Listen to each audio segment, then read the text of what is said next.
बहू हो तो ऐसी। रागिनी डॉक्टर की पढ़ाई कर रही थी, लेकिन उसकी सास कमला को उसका पढ़ाई करना बिल्कुल पसंद नहीं था और वह जानबूझकर उसे घर के कामों में उलझाए रखती थी। एक दिन रागिनी के घर उसकी सहेली आती है। नमस्ते आंटी, रागिनी घर पर है क्या? सास ने एकदम से पूछा। क्यों, कौन है तू और तुझे क्या काम है मेरी बहू से? रागिनी की सहेली ने कहा कि जी मैं उसकी सहेली शालू हूँ, कल उसका एग्जाम है ना, और उसने मुझसे कुछ किताबें पढ़ने के लिए मंगाई थी, वही देने आई हूँ।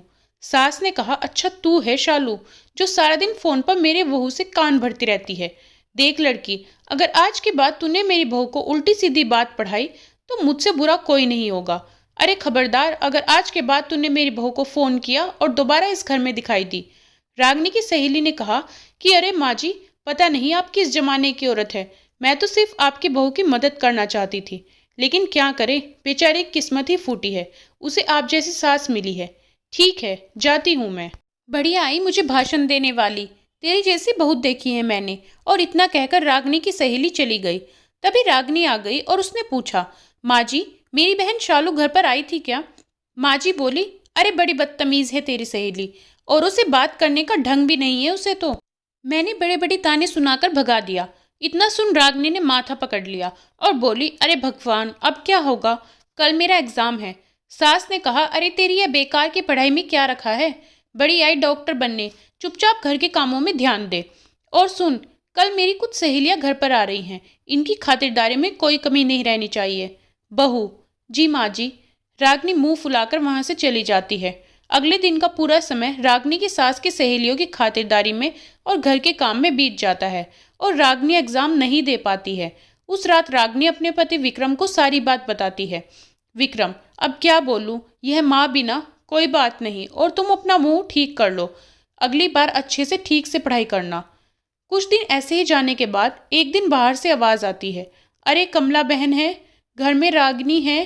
तभी कमला पूछती है, क्या हुआ सावित्री, तू इस तरह लंगड़ा क्यों रही है? सावित्री, अरे क्या बताऊं कमला बहन, सीढ़ियां उतरते वक्त मेरा पैर फिसल गया और पैर में सूजन आ गई है, इसलिए तेरी बहू से दवा पानी कराने आई हूँ। कमला, मेरी समझ में नहीं आता, लोग छोटी छोटी बातों को लेकर डॉक्टर के पास क्यों जाते हैं? अरे तेरा पैर मुड़ गया है ना, बस ला, अभी तेरे पैर को मैं ठीक कर देती हूँ, दिखा तेरा पैर। कमला सावित्री का पैर पकड़कर जोर से खींचती है। सावित्री, मर गई रे, ऐसा बोलकर जोर से चीखती है। कमला, अरे क्या हुआ, आराम मिला?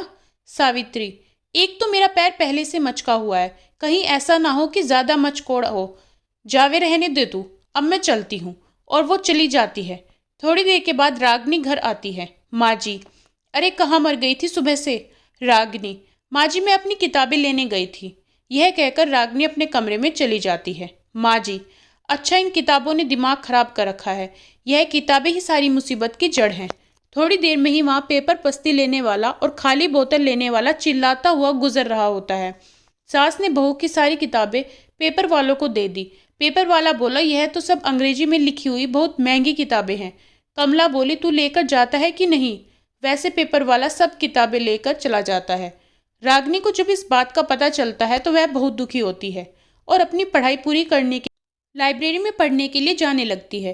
कुछ दिनों के बाद सास कहती है, अरे मर गई रे बाप। सास को बहुत दर्द होता है और वो चीखने लगती है, उसको सहा नहीं जाता। बेटा विक्रम, क्या हुआ माँ, तुम्हारी तबीयत बिगड़ती जा रही है, वह बंगाली बाबा की दवाई नहीं लाई?